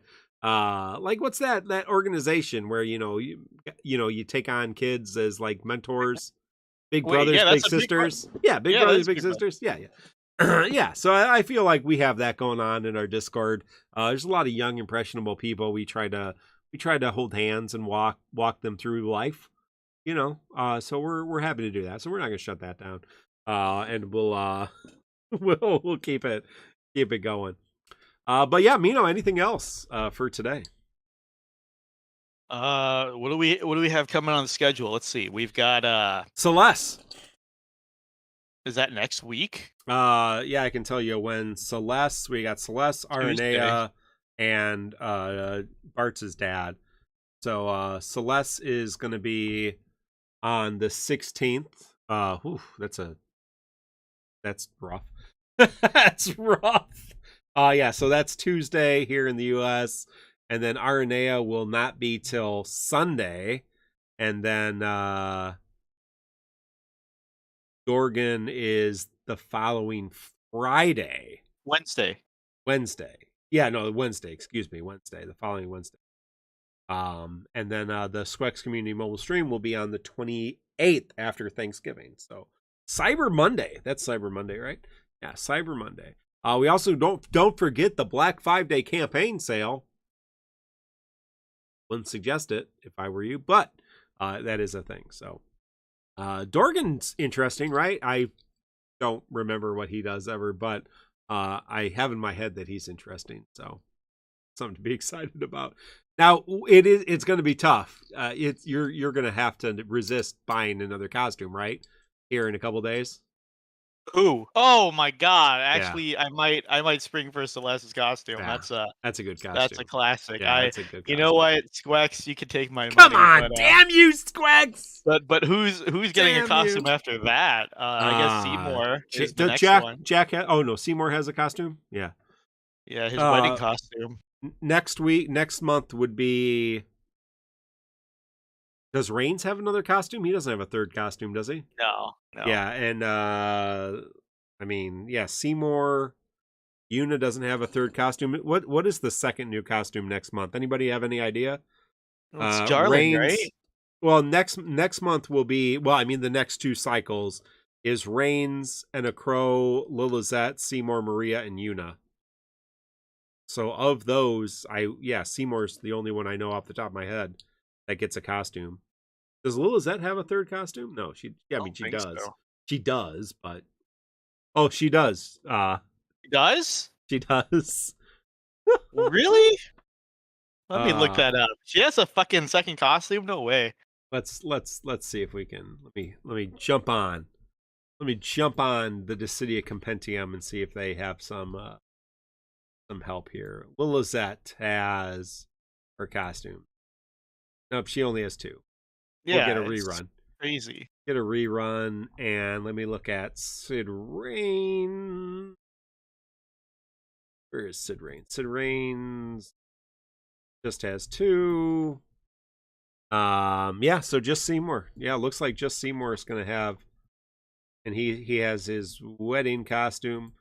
Or is that his wedding costume or just his priesty costume? Is that It's what his he's wedding wearing at the costume. wedding? Okay. Yeah. Ooh, the staff that goes along with that school. But yeah, that's it. So yeah. So yeah, we got a ton of costumes. This month, a couple costumes, new costumes. Next month, apparently nothing. But hey, maybe a GL exclusive character? I don't know.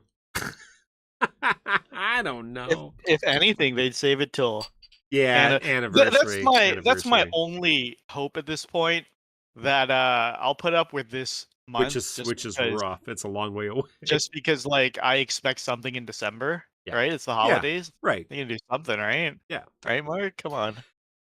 Yeah, it's a while for anniversary, so hopefully they do something between now and 5th anniversary. Are we fifth or 6th? Yeah, we're gonna hit 5th, and 5th, yeah. JP's gonna hit 6th. Yeah. All right, yes, GL exclusive Christmas. Come on. All right, well, hey, thank you all for hanging out. This has been episode 212 of the Crystal Chronicles. I forgot to thanks Poto Cedar for putting these great banners together, spending your time. Vaan, There's Hope, and me forgetting to hit them podcast questions, host discussion. That's how the show goes. Look at that. Great work, Poto. Thank you. So good. So good. Woo. Yeah, this has been episode 212, recorded on November 10th, 2022 for myself and Mino Spellgood. Good luck on your Celeste polls and your temptation to buy her opera outfits. And thank you all for hanging out with us. We will see you all next time. Goodbye. All right. Are we gonna do an episode next week? It's just one event, right? Like, holy shit. Yeah, I don't know. We'll have to figure out how it falls, if we want to talk a whole week about Celeste, or if we just want to wait for that cycle to finish up. Because then we're gonna be hitting Thanksgiving, one of these. Oh yeah. Yeah, if we don't do next week, then we're not gonna do Thanksgiving. So we might want to do next week, and then I don't know. But great. Honestly, every couple of weeks we'd actually have content to talk about. Yeah. So like if we wait till after Thanksgiving, that's the entire cycle plus whatever's on stream. Yeah, I think you're probably right. That's probably what we're gonna end up doing, because we'll check it on a week-to-week basis. But yeah, we can't keep up this weekly pace. We can't fucking do it. And then when the game slows down to one event a week, we can't do it. Oh no, not at all. I 100%. Yeah, I was not even 100% on tonight, but I thought this last fight was interesting enough that it was worth talking on. And obviously we had plenty of things to talk about, as we always do. We always come up with something to talk about. But if you push it too much, it does become, you're scraping the bottom of the barrel, right? And it's just not. Yeah, it's just not. It's not fun for anybody.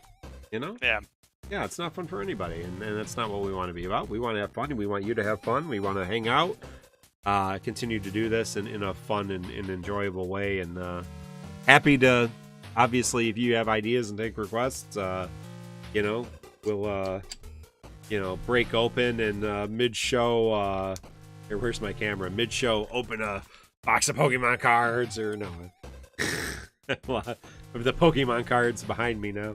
And the Pokeballs behind me in the area here. Dorgan dropping on Excalibur's birthday. Woohoo!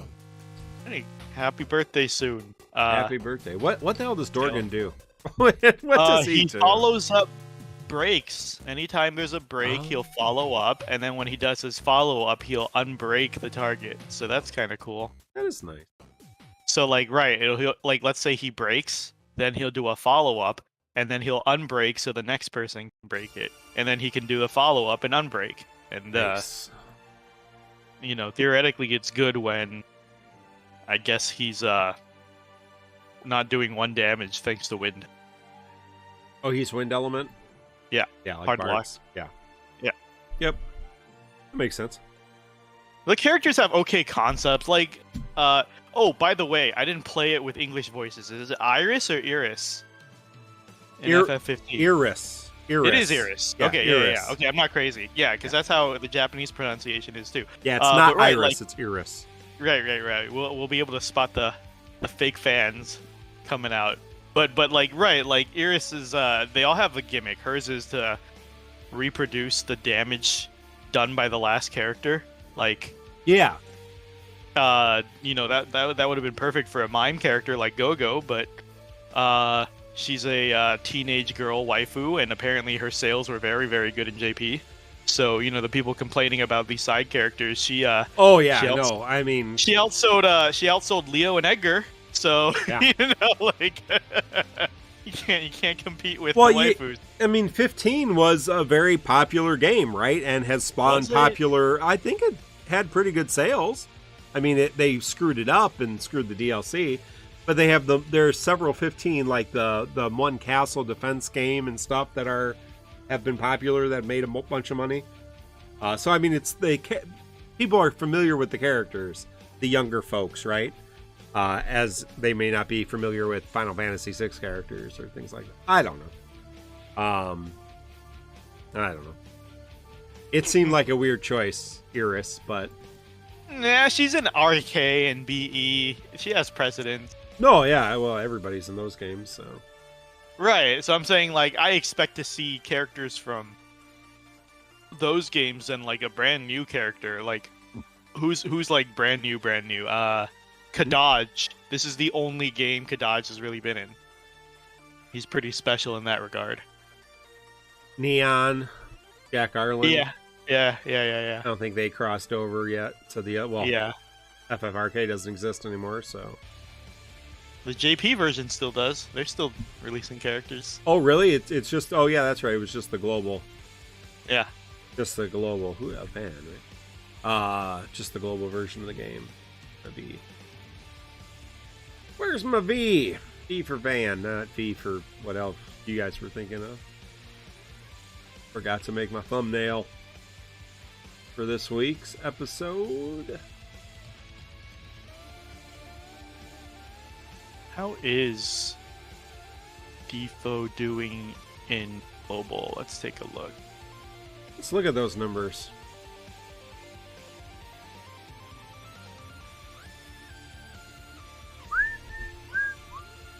It's about like 200k a month, it looks like. Ooh, really?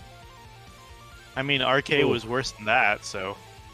Yeah, that's not super encouraging, though. As we're asking for more stuff, crap. They don't got enough money. That's like a person. Oh, that's not good. That's not good. Yeah, well, we'll see. I don't think it'll close soon. I'm pretty sure we'll make it to anniversary, no problem. Maybe a couple months after that. They have the content to churn out for now. Right. Well, yeah, obviously if they don't do anything additional, they're, it's just translation and just Yeah, the first translation. did the first soldier shut down already? Because it made less than 5k. Oh, last wow. month. It made less than 5K? Wow. It did shut down. I know that. Yeah. Oh, it did. Okay, it did. Oh, yeah. that would First Soldier, either it shut down, maybe somebody in chat knows. First Soldier shut down or it is shutting down. I'm not sure. Maybe it didn't shut down yet, but it's been announced that it was shutting down. What was FFRK making before it shut down? Under 100, I think. Record. Okay. Yeah, it's not on the charts now. Some games are doing better in global than they are in JP. Well, I mean, like War of the Visions is still healthy. Yeah. It looks like they pulled in like 800k last month. And Wow. Brave Exvius that did. game is not fun at all. I don't know. Like that Final Fantasy 15 Castle Defense game was super popular. I don't know if it still is. That game, that didn't seem interesting to me at all. But whatever. Any game with PvP is going to do better than a strictly PvE game. I feel like that's sure. always You're right. War of the Visions isn't PvP, is it? I thought there was some PvP in Well, maybe War of the there Visions. is. Maybe if anybody plays PFP or War of Visions. Yeah, first soldier Yes. shut down. Yep. Yeah, War of the Visions 100% has PvP. Yeah, it looks okay. like. Yeah, no, you're right. I mean, competitive games are going to make more money because people are stupid. No, it's not even that. It's just it's more, unless you're a giant fucking babby, it's more thrilling to It is 100%. beat. It's more thrilling to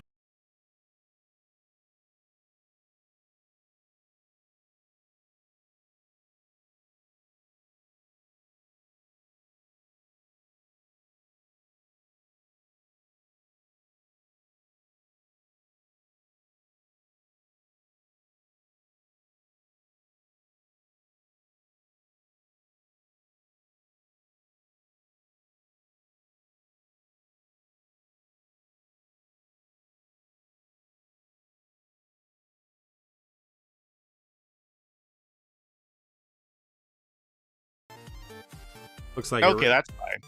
I think we're gonna wrap up soon, anyways. Yeah. W3PA saying the difficulty will get better. It has in JP bosses surviving 4 FR characters during echoes even. Hopefully. Our other trusted JP source Treevoid here, feel free to mob his channel, is saying maybe like 2 good fights a month going forward or something. And then Bunavelze was supposed to be hyped as a really good fight. It wasn't bad, but I wouldn't call it a great fight. Right, I agree. Because so it was like restrictive enough that you had to think about who to bring, but to steal a quote from Goose, like if you bring the right people, you win. Like you don't even have to really strategize, I guess. Like if you bring like Aerith and Charlotta, maybe like Hope or people like that, they will battery constantly on their turn, so you never have to worry about giving up turns for defense or whatever. And like Aerith will block the debuff, etc., etc. They'll battery past the brave damage reduction. The brave damage reduction was a good idea, but battery is just way too strong. Like right. Elemental lockouts, battery through it. Brave damage reduction, battery through it. Like, well, that's what BC had said about Charlotta, right? You bring a character like Charlotta to this fight, and they don't get locked out, right? Yeah, battery through it. Yeah. GL first boss rush, woohoo! Yeah. All right. Well, Mino, anything else? Nope, I'm good. All right. Well, thank you all who stuck around.